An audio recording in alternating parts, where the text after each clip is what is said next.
A very beautiful good morning to all of you 8th class. I hope students you all are fine. So students, हम chapter 6 read कर रहे थे weavers, iron smelters and factory owners. Okay, so बच्चे आज हम इस chapter का next paragraph start करेंगे. So let's start. Who were the weavers? Weavers कौन थे? ठीक है.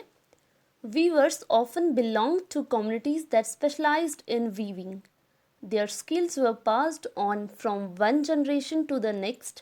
The Tanti weavers of Bengal, the Julahas or Momin weavers of North India, Sale and Kai Kolar and Divangs of South India are some of the communities famous for weaving. Weavers होते हैं बच्चे बुनाई करने वाले. ठीक है. Weavers often belong to communities that specialized in weaving. Weaver जो होते हैं उन कम्युनिटीज़ से बिलोंग करते हैं जो वीविंग में स्पेशलाइज्ड होते हैं. ठीक है. जो पुराने वीवर्स होते हैं वही अपनी स्किल्स जो हैं वो पास्ट करते हैं एक जनरेशन से दूसरी जनरेशन तक. सो बच्चे हमने यहाँ वीवर कम्युनिटीज़ के नाम भी डिस्कस किए हैं. टांटिया वीवर्स ऑफ बंगाल, ठीक है. जुलाहास भी वीवर्स की कम्युनिटी है. मोमिन वीवर्स भी नॉर्थ इंडिया की एक कम्युनिटी है. ठीक है.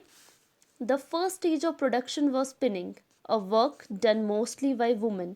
सो बच्चे प्रोडक्शन फर्स्ट स्टेज होती है जो प्रोडक्शन की, ठीक है, वो कौन सी होती है? Spinning. A work done mostly by women, जहाँ पे जो ज़्यादातर काम होता है वो कौन करती हैं? औरतें.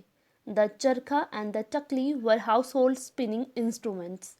2 इंस्ट्रूमेंट्स यूज़ होते हैं, ठीक है, फर्स्ट स्टेज ऑफ प्रोडक्शन के लिए, चरखा और टकली.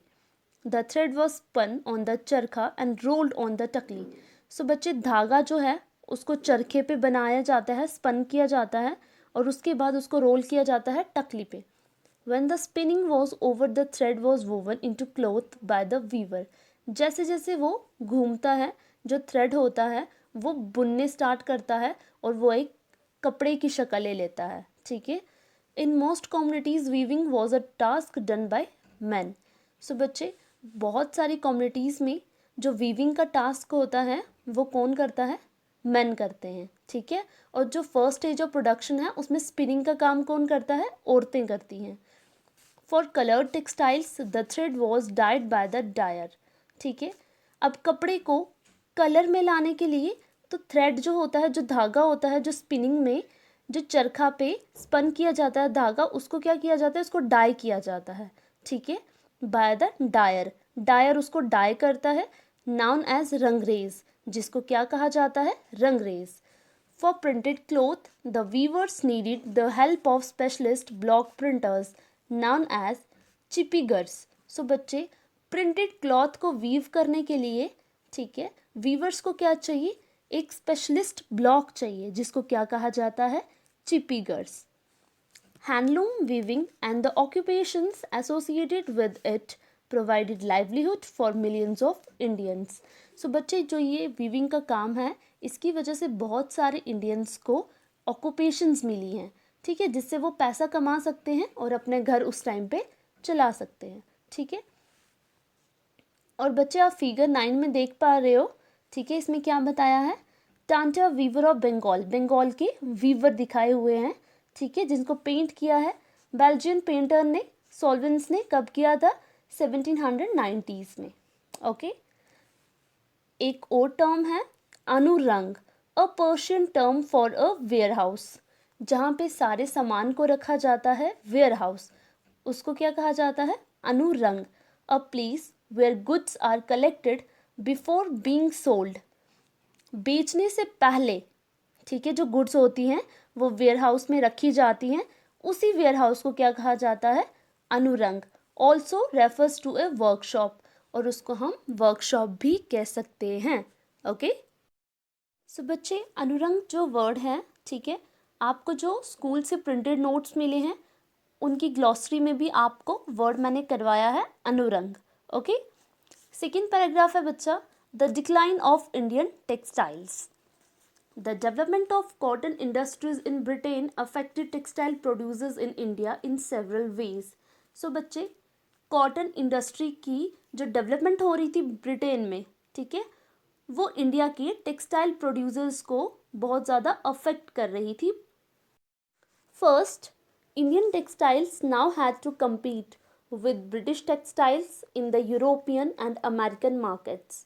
Second, exporting textiles to England also became increasingly difficult since very high duties were imposed on Indian textiles imported into Britain. Firstly ये प्रॉब्लम फेस करनी पड़ रही थी बच्चे कि जो इंडियन टेक्सटाइल्स थी उनको compete करना पड़ रहा था ब्रिटिश टेक्सटाइल्स से. कहाँ पे? यूरोपियन एंड अमेरिकन मार्केट्स में. सो बच्चे सेकंड प्रॉब्लम ये फेस कर रहे थे इंडियन इंडस्ट्रीज़ वाले कि जो वो इंग्लैंड में एक्सपोर्ट कर रहे थे वो बहुत ज़्यादा डिफ़िकल्ट हो रहा था क्योंकि ब्रिटेन जो है वो हैवी ड्यूटीज़ इम्पोज कर रहे थे इंडियन टेक्सटाइल्स पे. ठीक है, तो बच्चे इसीलिए जो इंडिया के टेक्सटाइल प्रोड्यूसर्स थे उनको बहुत ज़्यादा डिफ़िकल्टी फेस करनी पड़ रही थी. ठीक है, by the beginning of the 19th century English made cotton textiles successfully ousted Indian goods from their traditional markets in Africa. Ousted होता है बच्चे बेदखल करना. ठीक है, सो बच्चे 19th सेंचुरी के स्टार्टिंग में, ठीक है, जो कॉटन टेक्सटाइल्स ब्रिटेन ने बनाई थी उन्होंने क्या किया, उन्होंने सक्सेसफुली बेदखल कर दिया इंडियन गुड्स को अपनी ट्रेडिशनल मार्केट से. अफ्रीका की ट्रेडिशनल मार्केट से भी बेदखल कर दिया, अमेरिका से भी और यूरोप से भी. ठीक है, thousands of weavers in India were thrown out of employment. So बच्चे बहुत सारे वीवर्स को इंडिया में एम्प्लॉयमेंट से निकाल दिया गया, उनको उनकी जॉब को छोड़ना पड़ा. ठीक है, Bengal weavers were the worst hit. सबसे ज़्यादा जो असर पड़ा वो कहाँ पे पड़ा? जो बंगाल के वीवर्स थे उनको पड़ा.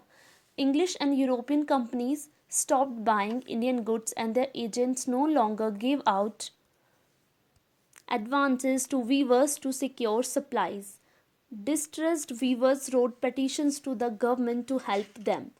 So students, बंगाल वीवर्स को सबसे ज़्यादा अफेक्ट हुआ. ठीक है, सो बच्चे जो इंग्लिश एंड यूरोपियन कंपनीज थी उन्होंने भी इंडियन गुड्स खरीदना बंद कर दिया. ठीक है, और जो एजेंट्स थे उन्होंने जो एडवांसेस देने थे इंडियन पीपल को वो भी नहीं दिए. ठीक है, distressed weavers wrote petitions to the government to help them. इस सब से परेशान हुए जो वीवर्स थे उन्होंने अर्जियाँ लिखी, पेटिशंस लिखा गवर्नमेंट को कि उनकी हेल्प की जाए. ठीक है, जो एम्प्लॉयज़ इस चीज़ से सफ़र कर रहे थे उन्होंने गवर्नमेंट को पेटिशन दी. ठीक है, कि आप हमारी हेल्प करो. सो बच्चे पेटिशन क्या हो गया, उनसे याचिका की, दरख्वास्त की, उनसे प्रार्थना की, किससे? गवर्नमेंट से, कि आप हमारी हेल्प करो. But worse was still to come. By the 1830s British cotton cloth flooded Indian markets. In fact, by the 1880s, two-thirds of all the cotton clothes worn by Indians were made of cloth produced in Britain. This affected not only specialist weavers but also spinners. Thousands of rural women who made a living by spinning cotton thread were rendered jobless. So students, पर और ज़्यादा बुरा वक्त आना अभी बाकी था. ठीक है, 1830s में ब्रिटिशर्स ने इंडियन मार्केट्स को पूरी तरह से बर्बाद कर दिया. एंड 1880s में 2/3 of all the cotton clothes, जो सारे कॉटन क्लोथ्स थे जो इंडियंस पहन रहे थे, ठीक है, वो कौन से क्लोथ पहन रहे थे? जो ब्रिटेन बना रहा था, जिनको ब्रिटेन प्रोड्यूस कर रहा था. इस सब ने सिर्फ स्पेशलिस्ट वीवर्स को नहीं अफेक्ट किया बल्कि जो स्पिनर्स थे उनको भी बहुत ज़्यादा अफेक्ट किया. बहुत ज़्यादा जो गांव की औरतें थी जो अपना गुजारा करती थी स्पिनिंग करके, ठीक है, वो जॉबलेस हो गई. Handloom weaving did not completely die in India. This was because some types of cloths could not be supplied by machines. How could machines produce saris with intricate borders or cloths with traditional woven patterns? These had a wide demand, not only amongst the rich but also amongst the middle classes. Nor did the textile manufacturers in Britain produce the very coarse clothes used by the poor people in India. So बच्चे, जो handloom weaving थी वो पूरी तरह से India से ख़त्म नहीं हुई थी. ठीक है, कुछ ऐसे क्लोथ्स भी थे जिनकी अभी भी बहुत ज़्यादा डिमांड थी, जिनको हाथ से वीव किया जाता था, ठीक है। और वो क्लोथ जो है, वो जो प्रिंट हैं वो मशीन पे नहीं वीव किए जाते थे। ओके, सो बच्चे, साड़ीज़ पे जो बॉर्डर्स हाथ से वीव किए जाते थे उनकी अभी भी ट्रेडिशनल इम्पोर्टेंस थी इंडिया में, ठीक है। उनका अभी भी बहुत ज़्यादा डिमांड थी, और उनकी डिमांड सिर्फ रिच लोग नहीं करते थे, इवन कि मिडिल क्लास भी चाहते थे कि उनके पास वो जो हैंड से वीव किए हुए डिज़ाइन हैं वो आए, ठीक है। इसीलिए हम कह सकते हैं जो मशीन का काम था वो कम्प्लीटली डाई हो गया था इंडिया में, बट जो हैंड से वीविंग थी वो अभी भी कहीं ना कहीं इंडिया में बाकी था, ठीक है। Nor did the textile manufacturers in Britain produce the very coarse clothes used by the poor people in India.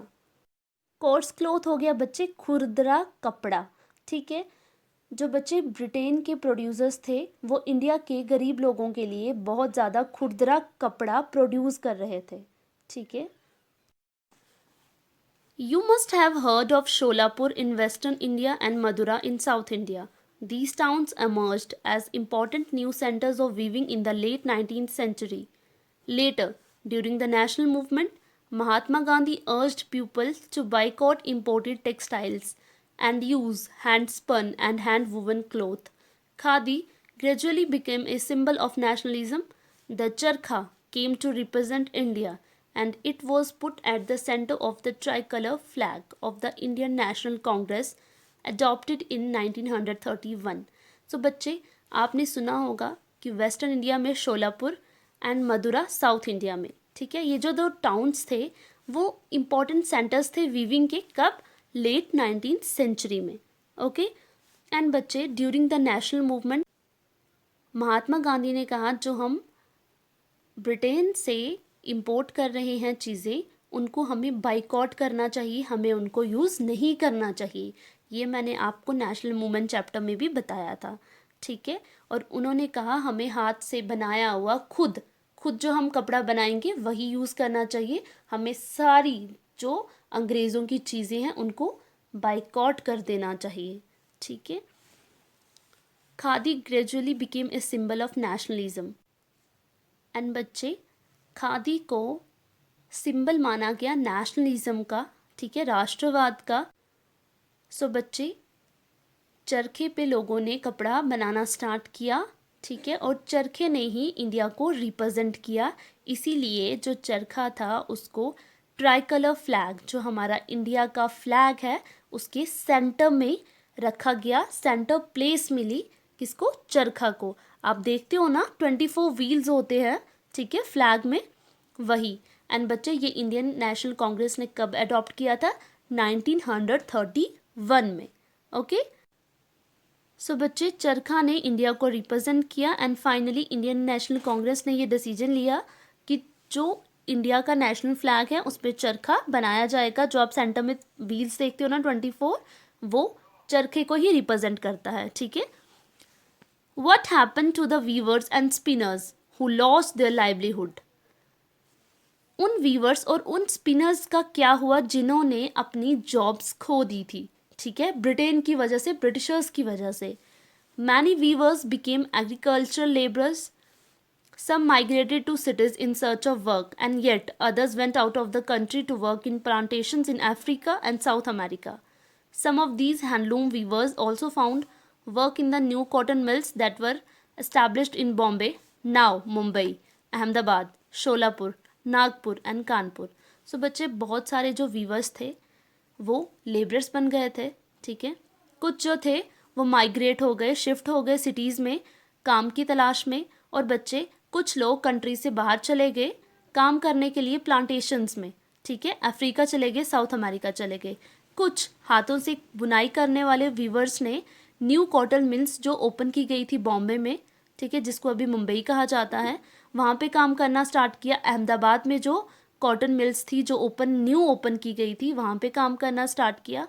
Solapur में काम करना स्टार्ट किया, नागपुर में एंड कानपुर में। सो स्टूडेंट्स, आज हमने डिस्कस किया डिक्लाइन ऑफ इंडियन टेक्सटाइल्स, कि इंडियन टेक्सटाइल्स जो थी वो इंडिया में कैसे डिक्लाइन हुई, ठीक है। So that's all for today's video. अगर आपको आज के लेक्चर में कोई भी डाउट होता है तो आप अपने डाउट सेशन में अपने डाउट्स क्लियर कर सकते हो। Okay class, thank you and have a nice day.